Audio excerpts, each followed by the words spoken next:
La parole de Dieu est un trésor inestimable.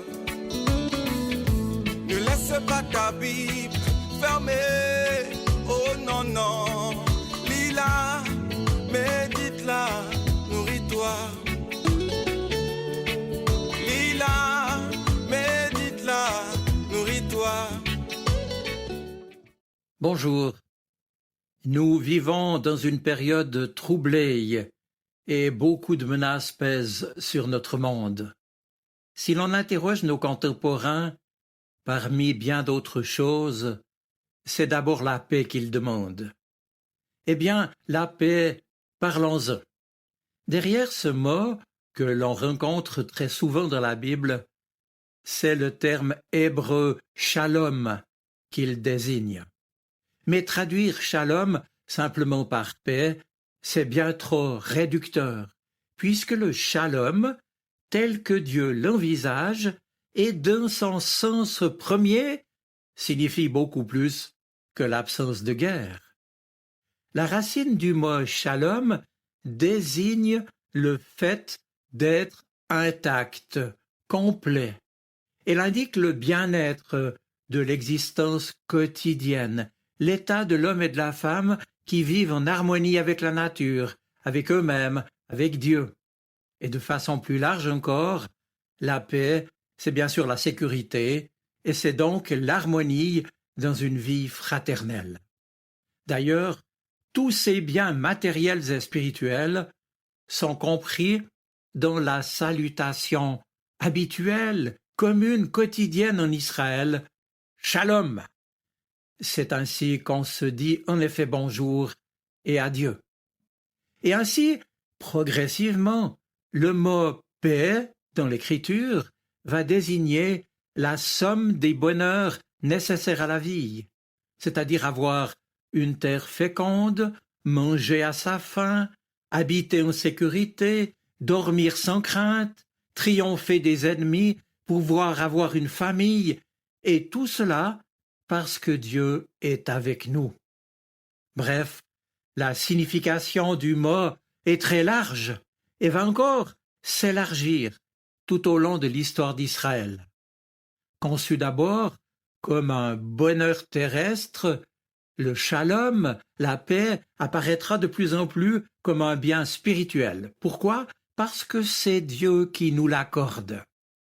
Maintenant, dans l'Écriture, c'est surtout, il est vrai, dans le cadre de l'alliance entre Dieu et son peuple que le shalom prend tout son sens. Car le shalom, en effet, est d'abord relationnel, fruit du respect de l'alliance que Dieu a établie avec Israël, qui se reconnaît le vassal, c'est-à-dire créature dépendante, non pas d'un souverain humain, mais du Seigneur, le Dieu d'Abraham, d'Isaac et de Jacob. En effet, en acceptant librement l'alliance et ses promesses de bonheur sur la terre que Dieu lui donnera, un pays, je cite, disait Dieu, où coulera le lait et le miel, Israël s'était engagé à respecter un certain nombre de règles exposées dans la loi donnée à Moïse, et même il acceptait de subir un châtiment en cas de rupture. Or, tout s'est fondé sur l'expérience inouïe du salut de Dieu apporté par l'Exode, donc la libération hors d'Égypte du pays d'Israël. Et cela a été résumé alors dans cette parole de Dieu en Exode chapitre 6, « Je vous prendrai pour peuple, et moi je serai votre Dieu ». Mais ce qui reste une constante, ce sera alors que les prophètes ne cesseront de rappeler les bienfaits, c'est-à-dire le shalom, mais aussi les exigences de l'alliance. Alors voilà l'un de Jérémie qui va annoncer une initiative inédite de Dieu et une transformation radicale, bref, une alliance nouvelle avec Israël, une alliance profondément spirituelle. C'est en Jérémie chapitre 31. Et puis, lui succédant un peu plus tard, c'est au tour d'Ézéchiel d'évoquer une alliance de paix, une alliance donc de shalom, mais cette fois-ci éternelle, en Ézéchiel chapitre 37. Et puis c'est désormais sans condition aucune que le Seigneur va s'engager pour le shalom de son peuple. Et cette bonne nouvelle, celle de son amour inconditionnel, va pleinement s'accomplir, nous le savons, au travers de la venue et surtout de la mort et de la résurrection de son Fils, Jésus le Christ, c'est-à-dire le Messie promis, appelé aussi le Prince de la paix. C'est alors, oui, que nous comprenons mieux les paroles de Jésus lui-même, que l'on trouve en Jean au chapitre 14. « C'est la paix que je vous laisse, c'est ma paix que je vous donne, ce n'est pas à la manière du monde que je vous la donne. » Mes amis, la paix, c'est le shalom, bien sûr. Alors que Jésus prononce cette promesse, nous sommes à la veille de sa passion, et les disciples de Jésus, ce soir-là, on peut les comprendre, étaient angoissés. C'est bien sûr pour calmer leur peur légitime que Jésus leur offre sa paix. De même qu'après la Pâque, retrouvant les disciples enfermés, murés littéralement dans leur peur, Jésus les saluera ainsi par 2 fois, « La paix soit avec vous ». Était-ce seulement pour les rassurer? Oui, d'une certaine manière. Mais l'esprit qu'il leur promet, son esprit, va leur permettre désormais d'affronter l'existence avec une grande assurance. Et la paix que Jésus leur donne, sa propre paix, c'est d'abord cette paix intérieure qui les aidera à tenir debout sans fléchir.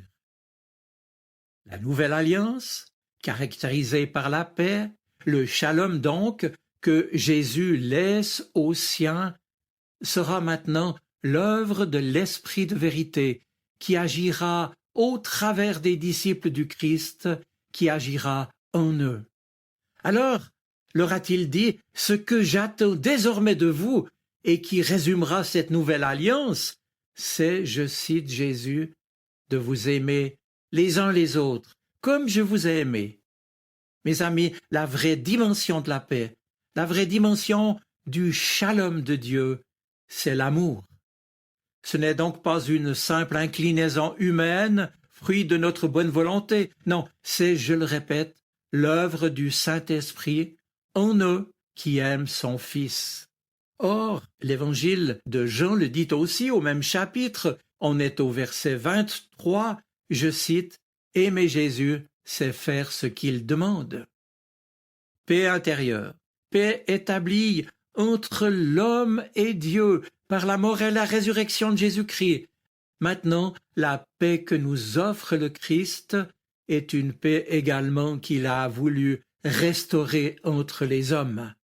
Et pour l'exprimer, parlant de Jésus, le dernier mot sera à l'apôtre Paul, qui, en Éphésiens chapitre 2, verset 17, dit « C'est lui, le Christ, qui est notre paix. » Et il ajoute « Par la croix en sa personne, il a tué la haine, il est venu proclamer la paix. » Tout cela est vrai, mes amis, mais encore en devenir.